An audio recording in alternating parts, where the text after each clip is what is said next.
Sziasztok! Üdv újra a csatornán! A mai videóban a világ egyik leghíresebb akciósztárjáról, Jackie Chanról lesz szó.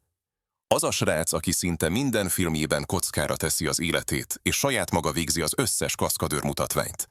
Tudtátok, hogy Chan annyira megsérült a karrierje során, hogy egyszer már a klinikai halál állapotába került egy egyszerűnek tűnő jelenet közben? Ha szeretnétek megtudni, miért kellett Jackie Channak szinte könyörögnie a biztosítótársaságoknak, hogy egyáltalán biztosítást kössenek vele, akkor maradjatok velem!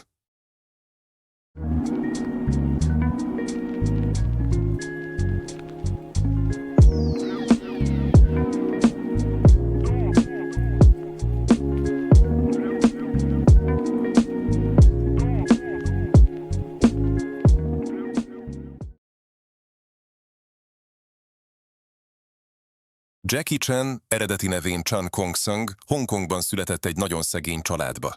A szülei annyira el voltak adósodva, hogy szó szerint el akarták őt adni a szülészorvosnak, amikor megszületett. Igen, jól hallottátok, el akarták adni a kis Jackie-t, mindössze $26. Az akkori időkben ez Kínában nem számított különösebben szokatlannak, különösen a nagyon szegény családok körében. Szerencsére a szülei végül nem adták el, hanem megtartották, ami utólag nagyon jó döntésnek bizonyult. A családja később Ausztráliába költözött, ahol az édesapja szakácsként, az édesanyja pedig szobalányként dolgozott, hogy eltartsák magukat és a kis Jackie-t. Ez a kezdet nagyban meghatározta Chan életfelfogását, aki a mai napig rendkívül takarékos és szerény életvitelt folytat, annak ellenére, hogy a világ egyik legsikeresebb akciósztárjává vált. Gyermekkorában viszont rendkívül szegény körülmények között éltek, és Jackie többször is említette interjúiban, hogy gyakran nem volt mit enniük, és az édesapja minden este kimerülten tért haza a munkából. Ez az élmény mélyen bevésődött a fiatal Jackie lelkébe, és talán ez az egyik oka annak, hogy később elképesztő munkabírással rendelkezett, és olyan elszántsággal küzdött a sikerért. A nehéz kezdet ellenére Jackie később mégis képes volt felépíteni egy hatalmas filmes birodalmat, és mára a világ egyik legismertebb és legkedveltebb akciósztárjává vált. Jackie Chan már nagyon fiatalon 7 éves korában beíratták a pekingi operaiskolába, amely valójában nem az éneklésről szólt, hanem egy rendkívül szigorú, harcművészeti és akrobatikai képzést nyújtó intézmény volt. Az iskolában a napok hajnali 5 órakor kezdődtek, és este 11 óráig tartottak, közben pedig a fiatal növendékeknek elképesztően kemény fizikai tréningeken kellett részt venniük. A tanárok gyakran rendkívül kegyetlen módszerekkel tanították a gyerekeket. Például, ha valaki elrontott egy gyakorlatot, azt megverték bambuszbotokkal. Igen, jól hallottátok. Jackie maga is többször elmesélte, hogy ha nem tudott tökéletesen végrehajtani egy akrobatikus elemet, keményen megbüntették. Az iskola filozófiája az volt, hogy a félelmet és a fájdalmat ki kell ölni a gyerekekből, hogy tökéletes előadókká váljanak. Egy alkalommal Jackie olyan súlyosan megsérült egy gyakorlat során, hogy a tanára azt hitte, csak szimulál, ezért tovább ütötte. Csak később derült ki, hogy valóban eltört a fiatal Chan karja. Ezek az élmények olyan mély nyomot hagytak Jackie-ben, hogy később, amikor már híres filmsztár volt, gyakran visszatért az iskolába, hogy adományokkal támogassa, de egyúttal jelentős reformokat is bevezetett az oktatásban, hogy a következő generációnak már ne kelljen ilyen embertelen körülmények között tanulnia. A pekingi operaiskolában töltött 10 év alatt Jackie megtanult akrobatikát, kungfut, táncot, éneket és színészetet is. Ezek mind-mind kulcsfontosságúak voltak későbbi karrierjében. Az itt elsajátított készségek nélkül sosem válhatott volna a világ egyik legsokoldalúbb akciósztárjává. Jackie Chan filmes pályafutásának legmegdöbbentőbb vonása talán az, hogy szinte az összes kaszkadőr jelenetet saját maga hajtotta végre a filmjeiben, és ennek bizony meg is lett az ára.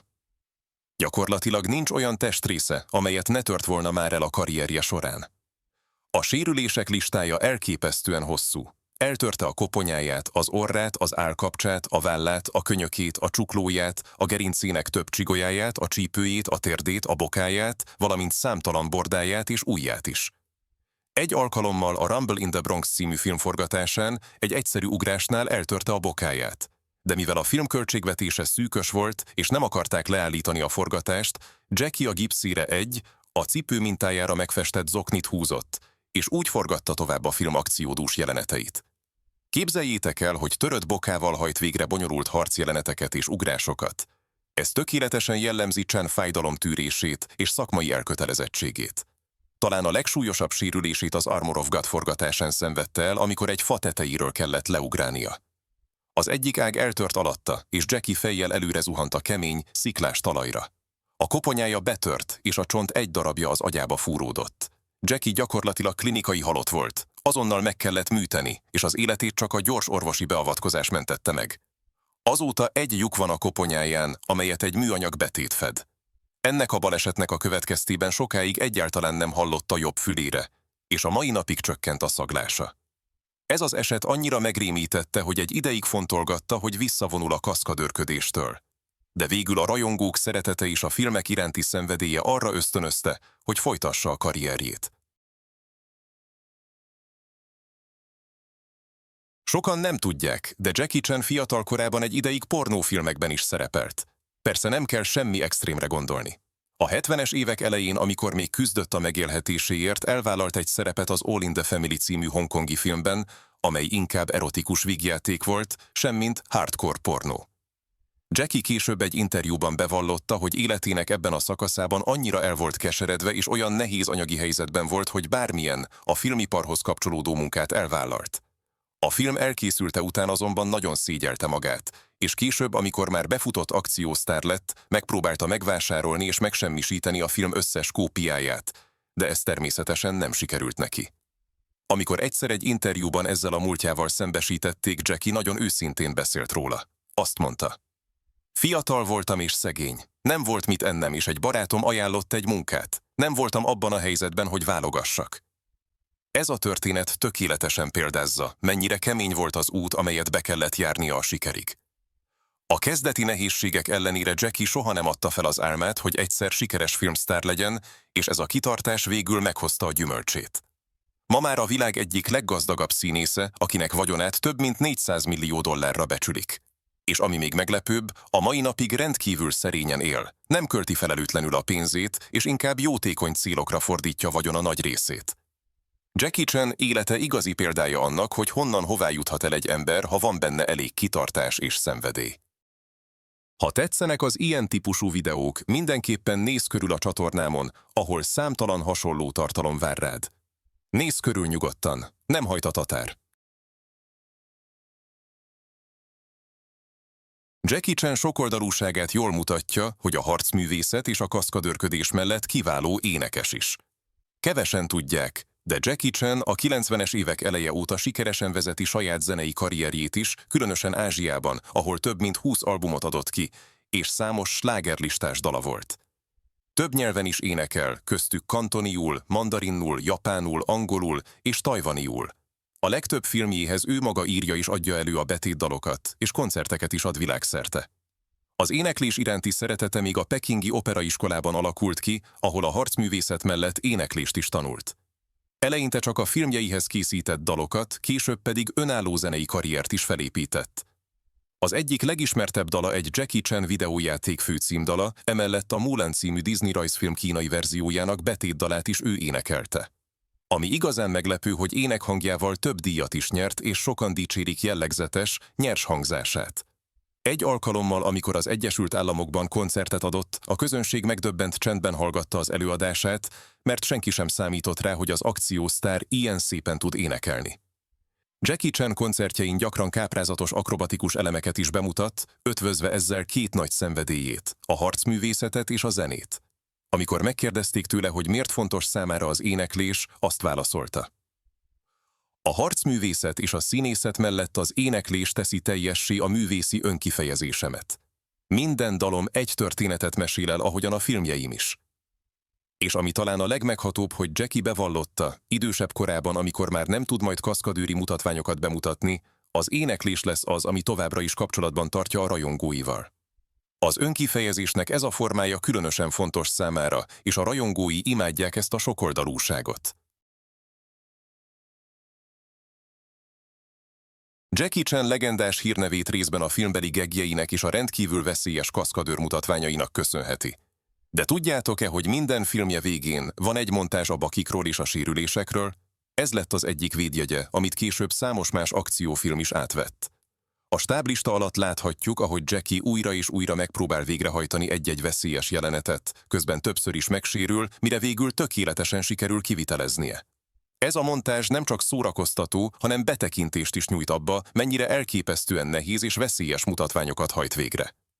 Jackie Chan saját kaszkadőrcsapatot is alapított, a híres Jackie Chan Stunt Teamet, amely gyakorlatilag egy iskola, ahol a világ minden tájáról érkező kaszkadőrök tanulhatnak tőle és a legjobb embereitől.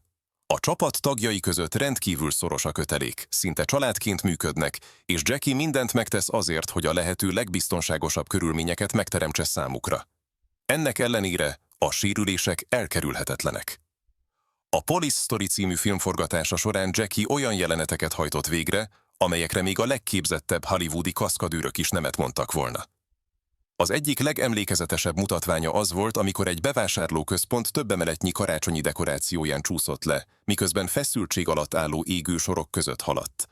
A jelenetben súlyos égési sérüléseket szenvedett a kezén, és majdnem halálos áramütés érte. Egy másik legendás mutatvány a Who Am I című filmben látható, amikor Jackie egy 21 emeletes épület ferde tetején csúszik le, bármiféle biztosítókötél nélkül. A jelenet olyan veszélyes volt, hogy a stáb több tagja nem ismert ránézni a felvétel közben. Jackie Chan filozófiája szerint azonban az ilyen mutatványok hitelessége teszi igazán különlegessé a filmjeit. Ő maga így fogalmazott egy interjúban. Amikor látod Jackie Chant egy filmben ugrani vagy esni, tudod, hogy az tényleg én vagyok. Nem trükk, és nem számítógépes effektus. Ez az, ami megkülönbözteti a filmjeimet a többi filmtől. Jackie Chan egyik legmeglepőbb tulajdonsága, hogy nem tud úszni, és a mai napig retteg a víztől. Igen, a férfi, aki képes 20 emeletes épületekről leugrani, és szinte bármilyen akrobatikus mutatványt végrehajtani, pánikba esik, ha mély vízbe kerül. Ez a félelme gyermekkorából ered, amikor a pekingi operaiskolában egy tanára majdnem vízbe folytott a büntetésből, mert nem tudott megfelelően végrehajtani egy gyakorlatot. Az élmény annyira traumatikus volt a fiatal Jackie számára, hogy azóta is küzd a víziszonyával. Ennek ellenére több filmjében is vállalt vízi jeleneteket, ami mutatja elképesztő profizmusát és elszántságát. Például a Rush Hour 3 című filmben egy olyan jelenetben kellett szerepelnie, ahol mély vízbe esik. A forgatás során valódi pánikrohamot kapott, de ennek ellenére végigcsinálta a jelenetet. A stáb tagjai később elmesélték, hogy Jackie arca valóban a rettegést tükrözte, és nem csupán színészi játék, amit a filmben láthattunk. Egy másik alkalommal a First Strike című film forgatása során egy víz alatti harcjelenetet kellett felvennie. Jackie annyira félt, hogy búvárokat kellett a közelben tartani, akik azonnal segítségére siettek, amint jelt adott. A felvételek között pedig folyton kijött a vízből, mert nem bírta elviselni a víz alatti bezártságérzetet. Ez a fóbia különösen meglepő egy olyan embertől, akiről köztudott, hogy szinte semmitől sem fél. De Jackie Chan mindig is őszinte volt a félelmeivel kapcsolatban, és talán éppen ez teszi őt olyan szerethetővé. Egy interjúban egyszer azt mondta: nem vagyok szuperhős, félek a magasságtól, félek a víztől, és félek a sötétségtől. De megtanultam együtt élni a félelmeimmel, és úrrá lenni rajtuk. Ez pedig igazi inspirációt jelenthet mindannyiunk számára, hogy szembenézzünk a saját félelmeinkkel. Mielőtt folytatnánk, számomra majdnem ugyanennyire meglepő tény, hogy a videó nézők több mint 90%-a nem iratkozott fel a csatornára. Szóval, ha érdekelnek az ilyen típusú videók, kérlek iratkozzatok fel, ezzel is támogatva a munkámat, hogy minél több és minél érdekesebb videókat tudjak készíteni nektek. Szóval nyomj rá a feliratkozás gombra.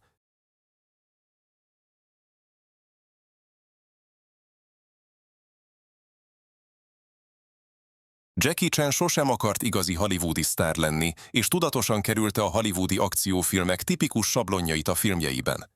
Amikor a 90-es években végre betört Amerikába, kifejezetten olyan karaktereket alakított, akik különböztek a tipikus amerikai akcióhősöktől. Míg a hollywoodi akciófilmekben a főhősök általában hidegvérű, macsó típusok, akik soha nem mutatnak félelmet vagy sebezhetőséget, addig Jackie karakterei gyakran esendőek, vicces helyzetekbe kerülnek, és nem félnek kimutatni az érzelmeiket vagy a fájdalmukat. Egy interjúban egyszer elmagyarázta, hogy miért utasította vissza Hollywood számos ajánlatát. A hollywoodi akciófilmekben a főhős lelő 10 embert, elsüt egy poént, majd félrefordítja a fejét, miközben mögötte felrobban valami. Ez nem az én stílusom. Nem akarok fegyverekkel lövöldözni és embereket ölni a filmjeimben. Az én filmjeim a harcművészet szépségéről és az akrobatikáról szólnak, nem a nyers erőszakról. Ez a hozzáállás magyarázza, hogy miért utasította vissza olyan kasszasikerfilmek főszerepeit, mint például a Terminátor 2 vagy a Speed, Halálos sebesség. Jackie Chan saját bevallása szerint soha nem a hírnévért vagy a pénzért készítette a filmjeit, hanem azért, hogy szórakoztassa a közönséget és megmutassa a kínai kultúra szépségét a világnak. Ez a filozófia vezérelte egész karrierje során, és ezért is tudott olyan egyedi és szerethető sztárrá válni. És bár végül mégis hatalmas sikereket ért el Hollywoodban, olyan filmekkel, mint a Rush Hour sorozat vagy a Karate Kölyök remake-je, mindig is megőrizte egyedi stílusát és művészi integritását. Jackie Chan egyszer úgy fogalmazott: nem akarok a második Bruce Lee lenni, én az első Jackie Chan akarok lenni. És valóban, sikerült egy teljesen egyedi ikonná válnia a filmtörténelemben. Jackie Chan elképesztő munkabírása és sokoldalúsága abban is megmutatkozik, hogy a filmkészítés szinte minden aspektusában kipróbálta már magát. Nem csak színész, kaszkadőr és harcművész, hanem rendező, producer, forgatókönyvíró, koreográfus és vágó is. Szinte hihetetlen, de több mint 150 filmben szerepelt eddigi karrierje során, és ezek közül több mint 80-ban kaszkadőrként is közreműködött. Ami pedig még megdöbbentőbb, hogy 40 filmet rendezett, és 30-nak a producere is volt. Egy átlagos Jackie Chan filmforgatása során ő maga tervezi meg a harcjeleneteket, beállítja a kamerákat, elvégzi a kaszkadőr mutatványokat, majd a vágásban is aktívan részt vesz. Egy alkalommal a csapatának tagjai azt nyilatkozták, hogy Jackie képes 20 órát dolgozni egyfolytában, majd 4 óra alvás után újra teljes erőbedobással folytatni a munkát. A rendkívüli munkabírásának talán az volt a csúcspontja, amikor a 80-as években egy év alatt 8 filmet leforgatott. Képzeljétek el, hogy gyakorlatilag másfél havonta készített egy teljes játékfilmet, miközben a legtöbb filmet ő maga rendezte, és az összes kaszkadőr jelenetet is ő hajtotta végre. Ez az időszak annyira kimerítő volt számára, hogy az orvosai figyelmeztették: ha nem lassít, komoly egészségkárosodást szenvedhet. Jackie Chan perfekcionizmusa legendás a filmiparban. Előfordul, hogy egy jelenetet 20-30-szor is újra felvesz, mert nincs megelégedve az eredménnyel. Például a Drunken Master második részének egyik harcjelenetét, amelyben a részek kung-fu stílusát mutatja be, összesen 120-szor vették fel, mert Jackie szerint a mozdulatoknak tökéletesen vissza kell adniuk a részegség mozgásvilágát. Ez a jelenet a film végén látható, ahol forró szénnel teli tartályok között kell harcolnia.